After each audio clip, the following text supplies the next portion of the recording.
প্রিয় শিক্ষার্থীরা, Baluakandi doctor Abdul Gaffar school and college online ক্লাসে তোমাদেরকে শুভেচ্ছা জানাচ্ছি। এই করোনাকালে আমাদের শিক্ষা ব্যবস্থা অনেক ক্ষতি হয়েছে, তা সত্ত্বেও Baluakandi doctor Abdul Gaffar school and college তোমাদের কথা বিবেচনায় রেখে এই অনলাইন ক্লাসের ব্যবস্থা করেছে। আশা করছি তোমাদের কিছুটা হলেও উপকার হবে। প্রিয় শিক্ষার্থীরা, আমি আজকে তোমাদেরকে দশম শ্রেণীর বাংলা প্রথম পত্র একটি কবিতা পড়ানোর চেষ্টা করব। আমরা কবিতাটি সম্পর্কে আলোচনা করার চেষ্টা করব, কবিতার বিষয়বস্তু, মূল পাঠ এবং তার মূল আলোচনা, মূল বিষয়বস্তুটি জানার চেষ্টা করব। প্রিয় শিক্ষার্থীরা, তোমাদেরকে স্বাগত জানাচ্ছি। আমি শুভঙ্কর বিশ্বাস, সহকারী গ্রন্থাগারিক, Baluakandi doctor Abdul Gaffar school and college, Bazaria, Munshiganj. তাহলে আমরা কথা না বাড়িয়ে আমাদের অনলাইন ক্লাসে ফিরে চলি। আমি আজকে তোমাদের পড়াবো দশম শ্রেণীর একটি কবিতা, বাংলা প্রথম পত্র আমার পরিচয়, কবি সৈয়দ শামসুল হক। তোমরা এই বোর্ডটির দিকে একটু খেয়াল করো। আমি লিখেছি সৈয়দ শামসুল হকের এই যে তার যে পরিচয় অর্থাৎ কবি পরিচিতি, সেই বিষয়টি খুব ছোট্ট করে লেখার চেষ্টা করেছি। তাহলে আমরা প্রথমে একটু কবি পরিচিতি জেনে নিই, এরপরে আমরা পাঠ পরিচিতি এবং মূল পাঠের কিছু অংশ আমরা পাঠ করে তার ব্যাখ্যা দেওয়ার চেষ্টা করব। তাহলে চলো আমরা কবি পরিচিতি সম্পর্কে একটু জেনে নিই। কবি সৈয়দ শামসুল হক, যার জন্ম 27 ডিসেম্বর 1935 কুড়িগ্রাম জেলার কুড়িগ্রাম শহরে। তৎকালীন একটি রংপুর জেলা ছিল, বৃহত্তর রংপুর জেলা। এই কুড়িগ্রামের, বর্তমান কুড়িগ্রাম জেলা, কুড়িগ্রামের কুড়িগ্রাম শহরে তার জন্ম 27 ডিসেম্বর 1935 সালে। এরপর তিনি ঢাকা কলেজিয়েট স্কুল থেকে এবং ঢাকা কলেজ থেকে এসএসসি অর্থাৎ ম্যাট্রিকুলেশন এবং ইন্টারমিডিয়েট পাশ করেন। তারপর ঢাকা বিশ্ববিদ্যালয়ে কিছুটা লেখাপড়া করেন। পেশা হিসেবে সৈয়দ শামসুল হক বেছে নিয়েছিলেন সাংবাদিকতাকে প্রথম পর্যায়ে, কিন্তু পরবর্তীতে এই সৈয়দ শামসুল হক সাংবাদিকতাকে ছেড়ে তিনি সাহিত্য সম্পাদনা বা সাহিত্য কর্মে নিজেকে নিয়োজিত করেন, আত্মনিয়োগ করেন সাহিত্য কর্মে। তিনি যে কাব্য রচনা করেছেন বা বাংলা সাহিত্যের যে যে শাখায় তিনি পদচারণা করেছেন, তার জন্য তিনি বিভিন্ন পুরস্কার লাভ করেছেন। সেই পুরস্কারগুলোর মধ্যে রয়েছে 21 পদক, বাংলা একাডেমি পুরস্কার, এছাড়াও আরো অনেক অনেক পুরস্কার রয়েছে। আমরা মূল দুটি বিষয় তোমাদের কাছে উত্থাপন করলাম।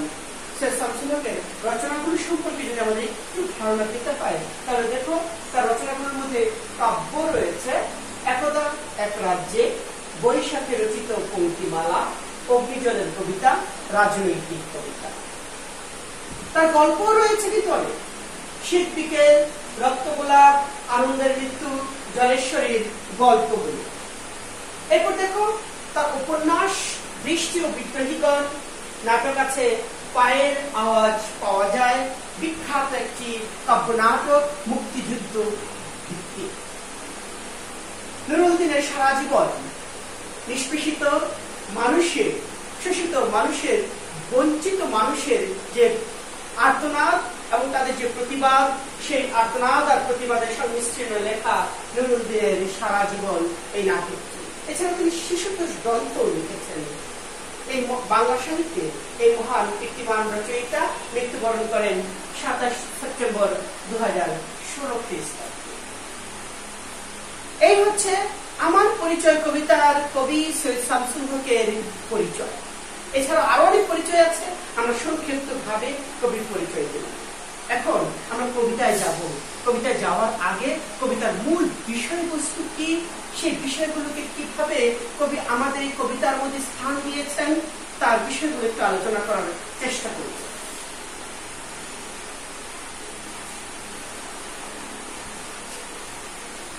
আমরা বলেছি যে আমার পরিচয়।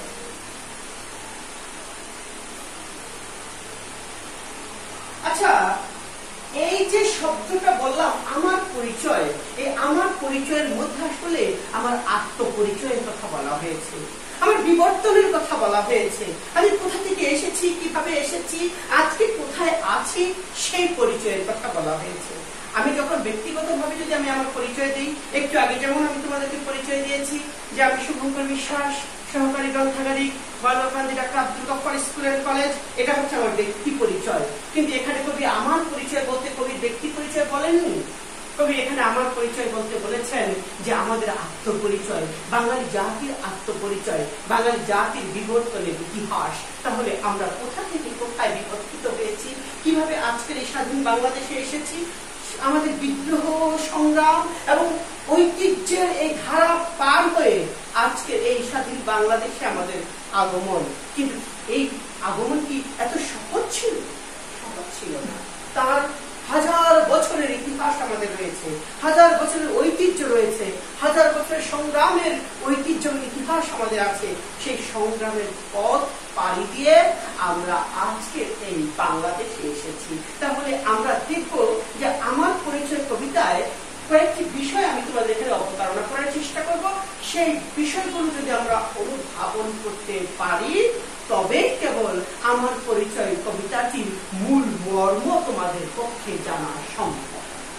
তাহলে দেখি আমরা আমার পরিচয় কবিতার যে বিবর্তন, সেই বিবর্তনটা কিভাবে এসেছে। চর্যাপদের অক্ষরগুলি, অর্থাৎ চর্যাপদের অক্ষর, এই বিবর্তন থেকে এসেছে চাঁদ সওদাগরের ডিঙ্গার বহর বাণিজ্যের যাত্রা।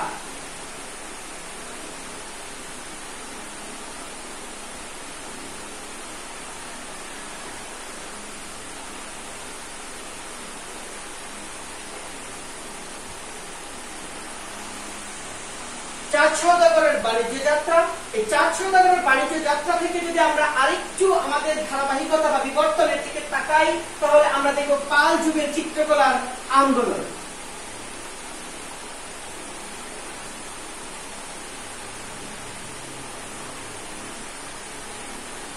পাল যুগের চিত্রকলার আন্দোলন, এই আন্দোলনের পর আমরা আমাদের বিবর্তনকে যদি আরেকটু অন্যদিকে তাকাই তাহলে আমরা দেখব জ্ঞান চর্চা। জ্ঞান চর্চা তৎকালীন সময়ে বৌদ্ধ ভিক্ষুরা বা বৌদ্ধ ধর্মগুরুরা বা বৌদ্ধ সমাজ জ্ঞান চর্চার দিক থেকে অনেক বেশি এগিয়ে ছিল।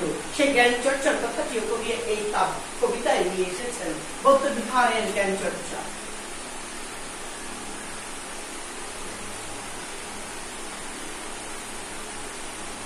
বৌদ্ধ বিহারের জ্ঞান চর্চা। এরপর রয়েছে মুসলিম ধর্ম সাহিত্য সংস্কৃতির বিকাশ। মুসলিম ধর্ম ও সাহিত্য সংস্কৃতির বিকাশ। এই মুসলিম ধর্ম এবং সাহিত্য সংস্কৃতির বিকাশের পর বারোভিয়াদের উত্থান।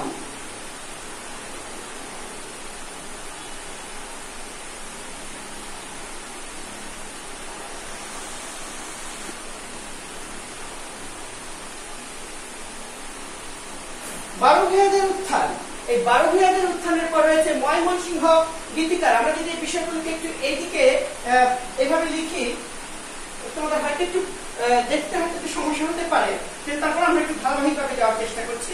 বারোভিয়াদের উত্থানের পর রয়েছে ময়মনসিংহ গীতিকার যে জীবন।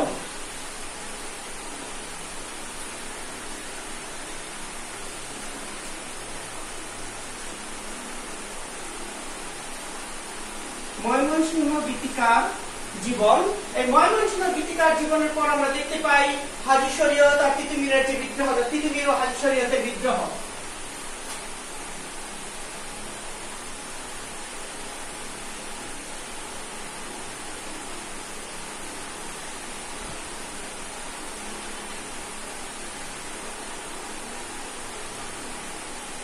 তিতুমীর ও হাজী শরীয়তের বিদ্রোহ। এরপরে রয়েছে রবীন্দ্র নজরুলের যে কালজয়ী সৃষ্টি।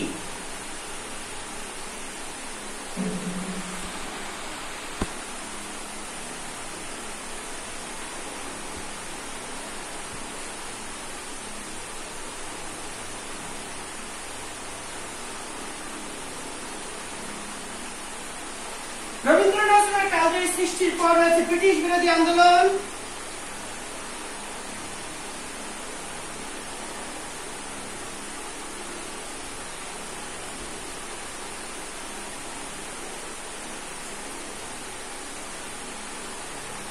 এরপর ভাষা আন্দোলন,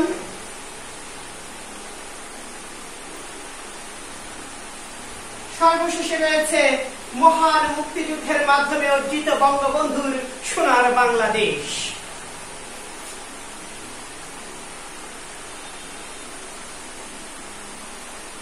মুক্তিযুদ্ধের মাধ্যমে অর্জিত বঙ্গবন্ধুর বাংলাদেশ।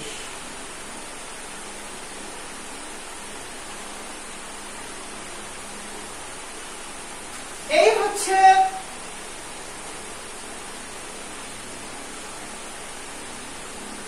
আমাদের বিবর্তনের ধারা বা বিবর্তনের ইতিহাস, যে বিবর্তনের ধারাগুলোকে কবি সৈয়দ শামসুল হক তার এই আমার পরিচয় কবিতার মধ্যে, এই আমার পরিচয় কবিতার মধ্যে তিনি এমন সুন্দরভাবে চিত্রটা অঙ্কন করেছেন, তার শিল্প সত্তা দিয়ে, যে শিল্প তুলি দিয়ে তিনি সুন্দর করে তার চিত্রটাকে অঙ্কন করেছেন, যেটা বাংলার পরিচয়, বাঙালির পরিচয়, আমার পরিচয়, আমাদের সেই আত্মপরিচয়। তোমরা জানো বা পড়েছ, এবং আমি এখন আবারও বলছি যে সৈয়দ শামসুল হকের কিশোর কবিতা সমগ্র থেকে, কিশোর কবিতা সমগ্র থেকে এই আমার পরিচয় কবিতাটি সম্পাদনা করে নেওয়া হয়েছে, সম্পাদনা করা হয়েছে আমার পরিচয় কবিতাটি তার কিশোর কবিতা সমগ্র কাব্যগ্রন্থ থেকে। দেখো, এই যে আমার পরিচয় কবিতার যে বিবর্তনের ধারাটা আমরা বললাম, চর্যাপদের অক্ষর, চার সওদাগরের বাণিজ্য যাত্রা, পাল যুগ নামক চিত্রকলার আন্দোলন, বৌদ্ধ বিহারের জ্ঞান চর্চা, মুসলিম ধর্ম ও সাহিত্য সংস্কৃতির বিকাশ, বারোভিয়াদের উত্থান, ময়মনসিংহ গীতিকার জীবন, তিতুমির ও হাজি শরীয়তের বিদ্রোহ, রবীন্দ্র নজরুলের কালজয়ী সৃষ্টি, ব্রিটিশ বিরোধী আন্দোলন, ভাষা আন্দোলন এবং মহান মুক্তিযুদ্ধের মাধ্যমে অর্জিত বঙ্গবন্ধুর স্বপ্নের সেই সোনার বাংলাদেশ, যা এই স্বাধীন বাংলাদেশে আজকে আমরা দাঁড়িয়েছি। আমাদের জীবনের সূত্রপাত হয়েছে, বাঙালির সূত্রপাত হয়েছে সেই চর্যাপদের অক্ষরগুলো থেকে, যেখানে অসাম্প্রদায়িক বাঙালির সেই বীজ বপন করা হয়েছিল, আর আজকে সেখান থেকে আমরা এসে দাঁড়িয়েছি এই স্বাধীন সার্বভৌম বাংলাদেশে। এই বাংলাদেশ আসলে এমনি এমনি আসেনি, এই বাংলাদেশ এসেছে এই আন্দোলন, এই ইতিহাস, এই ঐতিহ্য, এই যে আমাদের হাজার বছরের পথ চলা, সেই পথ চলার পরিক্রমা দিয়ে আমাদের আজকের বাংলাদেশ এসেছে। প্রিয় শিক্ষার্থীরা, আমি তোমাদেরকে আমার পরিচয় কবিতার মূল বিষয়বস্তু এবং কবি পরিচিতি সম্পর্কে বলেছি। আজকে এই কবিতার দুইটি স্তবক, অর্থাৎ আমরা প্রথম ৮ চরণ সম্পর্কে একটি কথা বলবো। এখানে প্রথম 4 চরণে 1 স্তবক, পরে 4 চরণে 1 স্তবক করা হয়েছে। আমরা দুইটা স্তবক অর্থাৎ 8 চরণ নিয়ে আজকে তোমাদের সামনে একটু ব্যাখ্যা দেওয়ার চেষ্টা করব, এবং তোমরা মনোযোগ দিয়ে কবিতাটি শুনবে, কিভাবে কবিতাটি পাঠ করতে হয়, এবং কবিতার কয়েকটা লাইনের কয়েকটি শব্দ আমরা আজকে ব্যাখ্যা দেওয়ার চেষ্টা করব। বলেছি, আমি জন্মেছি বাংলায়, আমি বাংলায় কথা বলি, আমি বাংলার আলোপথ দিয়ে হাজার বছর চলি, চলি পলি মাটি কোমলে আমার চরণ চিহ্ন ফেলে, 1300 নদী শুধায় আমাকে, কোথা থেকে তুমি এলে। প্রথম স্তবকের 4টি লাইন আমি পাঠ করলাম, আমি আবার পাঠ করছি, তুমি একটু খেয়াল করো। দুইটা শব্দ আমি তোমাদেরকে এখানে ব্যাখ্যা করবো প্রথম স্তবকের এই প্রথম 4 চরণে। আমি জন্মেছি বাংলায়, আমি বাংলায় কথা বলি, আমি বাংলার আলোপথ দিয়ে হাজার বছর চলি, চলি পলি মাটি কোমলে আমার চলার চিহ্ন ফেলে, 1300 নদী শুধায় আমাকে, কোথা থেকে তুমি এলে। নিশ্চয় খেয়াল করেছ কবিতা কিভাবে পাঠ করতে হয়। আমি এখন এই দুইটি শব্দের শুধুমাত্র তোমাদেরকে ব্যাখ্যা দিব এই প্রথম স্তবকের মধ্যে। প্রথম স্তবকের দুইটি শব্দের ব্যাখ্যা। দ্বিতীয় চরণে একটা কথা বলা হয়েছে আলোপথ, আর একটা শব্দ আছে হাজার বছর চলি। খেয়াল করো, আলোপথ আরেকটা শব্দ হচ্ছে হাজার বছর চুল। আচ্ছা, আলপথ মানে কি জানো? আলপথ মানে হচ্ছে জমির সীমানা। দেখো, আমরা মানে যারা গ্রামে বাস করি তারা হয়তো জানবো যে এক একজনের জমির পরে একটি করে লাইন থাকে জমির সীমানার পাশে, সেইটা দিয়ে, সেই সীমানা দিয়ে বা সেই রাস্তাটা দিয়ে সবাই যাতায়াত করতে পারে, সেখানে কারো বাধা থাকে না। তাই ওই পথটার নাম হচ্ছে আলপথ। আসলে এই গ্রাম প্রধান বা কৃষি প্রধান বাংলাদেশে, গ্রাম প্রধান বা কৃষি প্রধান বাংলাদেশে বাংলার যে হাজার বছরের যোগাযোগের মাধ্যম সেই আলপথ, ধান ক্ষেত, আমাদের কৃষি জমি চাষ করতে গেলে যে আলপথ দিয়ে আমাদের যাতায়াত করতে হয়, এবং গ্রামের মানুষ হাজার বছর চলাচল করেছে যে পথ দিয়ে, যে পথ ছিল গ্রামের মানুষের যোগাযোগের প্রধান মাধ্যম, সেই পথটির নামই হচ্ছে আলপথ। এই আলপথ শব্দটি কবি ব্যবহার করে এই শব্দটির মাধ্যমে আমাদের হাজার বছরের যোগাযোগের যে একটি ইতিহাস, যে ঐতিহ্য, সেই ইতিহাস এবং ঐতিহ্যকে কবি তুলে ধরেছেন একটি ছোট্ট শব্দ, যার নাম হচ্ছে আলপথ। বলেছে আমি বাংলার আলপথ দিয়ে হাজার বছর চলি। তাহলে আলপথ শব্দটি নিশ্চয়ই তোমাদের কাছে পরিষ্কার হয়ে গেছে। এখন আমরা পরবর্তী শব্দটির দিকে তাকাই। বলেছে যে একটি কয়েকটি শব্দ, হাজার বছর চলি, একটি শব্দমালা, হাজার বছর চলি। হাজার বছর চলতে একটা মানুষ হাজার বছর কি চলতে পারে? যদি বলি পারে না, আপাত দৃষ্টিতে সঠিক। আর যদি বলি পারে, তাহলে গভীর বা অন্তর্দৃষ্টিতে সঠিক। কেন? কারণ আমরা বলেছি আমাদের শুরুটা হয়েছে চর্যাপদের অক্ষর থেকে, যে চর্যাপদের অক্ষরগুলো অসাম্প্রদায়িক বাঙালির বীজ বপন করেছিল চর্যাপদের অক্ষরে। এই চর্যাপদের অক্ষরগুলো থেকে, সেখান থেকে শুরু করে আমরা স্বাধীন বাংলাদেশে এসেছি অনেকগুলো পথ পরিক্রমা পার করি। আমাদের যে বিবর্তন হয়েছে, আমাদেরকে বিভিন্ন ধাপে ধাপে আমাদের বিভিন্ন বিদ্রোহে অংশগ্রহণ করতে হয়েছে, আমাদের ইতিহাস সাক্ষী, আমাদের যে ঐতিহ্য আছে, এগুলো পার হয়ে আমাদেরকে আজকের বাংলায় আসতে হয়েছে। তাহলে এই যে বাংলার চলাচল, এই যে বাংলার হাজার বছর ধরে পথ চলা, এই পথ চলা শব্দটি কবি একটি শব্দ ব্যবহার করেছেন, হাজার বছর। তার মানে হচ্ছে সেই চর্যাপদ থেকে আজকের স্বাধীন বাংলাদেশ। ঠিক আছে?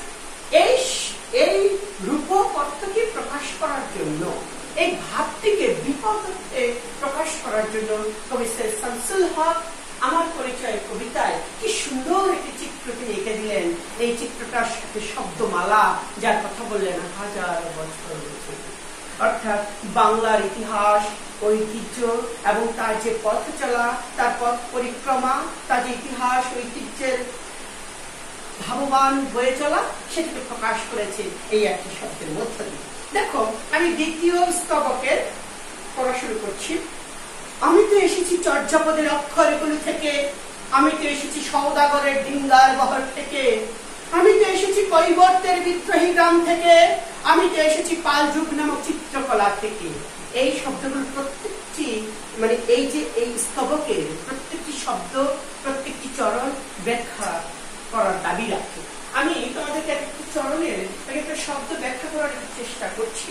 দেখো, বলেছে আমি তো এসেছি চর্যাপদের অক্ষরগুলো থেকে। চর্যাপদ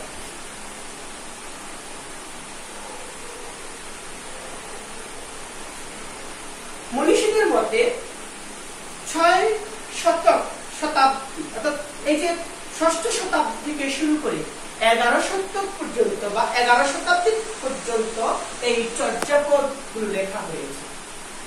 1907 সালে নেপালের রাজ দরবার থেকে মহামহোপাধ্যায় হরপ্রসাদ শাস্ত্রী এর পাঠ উদ্ধার করেন। এই যে পাঠগুলো উদ্ধার করার পর 1916 সালে বঙ্গীয় সাহিত্য পরিষদ থেকে মহামহোপাধ্যায় ডক্টর হরপ্রসাদ শাস্ত্রীর সম্পাদনায় একটি গ্রন্থ বের করা হয়, যে গ্রন্থের নাম হাজার বছরের বাংলা ভাষার বৌদ্ধ গান ও দোহা। এই নামে গ্রন্থটি যখন বের হয় তখন চতুর্দিকে আলোড়ন সৃষ্টি হয়। হ্যাঁ, এই ভাষাই হচ্ছে বাংলার প্রাচীন ভাষা, এই ভাষাই হচ্ছে বাঙালির আদি নিদর্শন, বাংলা সাহিত্যের আদি নিদর্শন। প্রাচীন যুগে প্রাচীন যুগ হচ্ছে 650 থেকে 1200 খ্রিস্টাব্দ পর্যন্ত মনীষীদের মতে, গবেষকদের মতে 6ষ্ঠ শতাব্দী থেকে 11 শতাব্দী পর্যন্ত সময়ের মধ্যে এই চর্যাপদগুলো লেখা হয়েছে। চর্যাপদের 23 জন কবি আছেন, মতান্তরে 24 জন। চর্যাপদের আবিষ্কৃত পদের সংখ্যা হচ্ছে 46.5টি। এই চর্যাপদ হচ্ছে বৌদ্ধ সমাজিয়াদের ধর্মীয় সাধন সঙ্গীত। বৌদ্ধ সমাজিয়ারা অসাম্প্রদায়িক চেতনার মানুষ ছিলেন এবং সেখান থেকে আমাদের বাঙালির এই অসাম্প্রদায়িক চেতনার বীজ বপন করা হয়েছে। তাই বলেছে, আমি তো এসেছি সেই অসাম্প্রদায়িক চেতনা থেকে যেখানে চর্যাপদের অক্ষরগুলো ছিল। কবি এই যে তার যে আগমন, তার আত্মপরিচয়ের যে পথ নির্দেশক গুলো রয়েছে, সেই নির্দেশক গুলোকে এক একটা করে বর্ণনা করছেন। এমন ভাবে মনে হচ্ছে যেন একটা জীবন্ত ছবি আমাদের সামনে কবি তুলে ধরেছেন। সেই জীবন্ত ছবিটাকে আমরা দেখতে পাচ্ছি। এই যে চর্যাপদের অক্ষরগুলো কবি বললেন, এই চর্যাপদের অক্ষরগুলো বলার পর চর্যাপদটি আমাদের সামনে একেবারে জীবন্ত হয়ে উঠে এসেছে। আসলেই তো চর্যাপদের সেই অক্ষরগুলো থেকে আমার আগমন, যেখানে অসাম্প্রদায়িক চেতনা বলা হয়েছে। আমি তো এসেছি সওদাগরের ডিঙ্গার বহর থেকে। দেখো, সওদাগরের ডিঙ্গার বহর। মধ্যযুগে মঙ্গল কাব্য, মধ্যযুগ ছিল ধর্মীয় প্রধান যুগ, ধর্মীয় কাব্য প্রধান যুগ। এই মধ্যযুগের একটি মঙ্গল কাব্য রয়েছে, যে মঙ্গল কাব্যের একটি মঙ্গল কাব্য হচ্ছে মনসা মঙ্গল। অনেকগুলো মঙ্গল কাব্য আছে, তার মধ্যে একটি কাব্যের নাম হচ্ছে মনসা মঙ্গল। সেই মনসা মঙ্গল কাব্যের একটি অন্যতম প্রধান চরিত্রের নাম হচ্ছে চাঁদ সওদাগর। এই চাঁদ সওদাগরের এই যে কাহিনী, চাঁদ সওদাগরের ডিঙ্গার বহর বলা হয়েছে কেন? কারণ বাঙালি জাতির যে ব্যবসায়িক যে একটা ঐতিহ্য ছিল, বাণিজ্যের যে একটা ঐতিহ্য ছিল, আমরা যে বাণিজ্যের দিক থেকে কতটা ঐতিহ্য এবং কতটা পরিপূর্ণ ছিলাম, সেই পরিপূর্ণতা ঐতিহ্যের স্বরূপটি বোঝানোর জন্য কবি এই চাঁদ সওদাগরের ডিঙ্গার বহরের কথা বলেছেন। তিনি এই কাল্পনিক একটি আশ্রয় গ্রহণ করেছেন, এই যে লোক কাহিনীর আশ্রয় গ্রহণ করেছেন। যদি মনসা মঙ্গল কাব্যটি একটি কাহিনী কাব্য, লোককাহিনী কাব্য, এই লোককাহিনী কাব্যের এই লোকস্তুত অন্যতম প্রধান চরিত্র চাঁদ সওদাগরের ডিঙ্গার বহরের কথা কবি বলেছেন। এই কারণেই বাঙালি জাতির যে ব্যবসায়িক একটি ঐতিহ্য রয়েছে, বাণিজ্যের যে ঐতিহ্য, সেই ঐতিহ্যের দিকটি তুলে ধরতে আমার পরিচয় কবিতা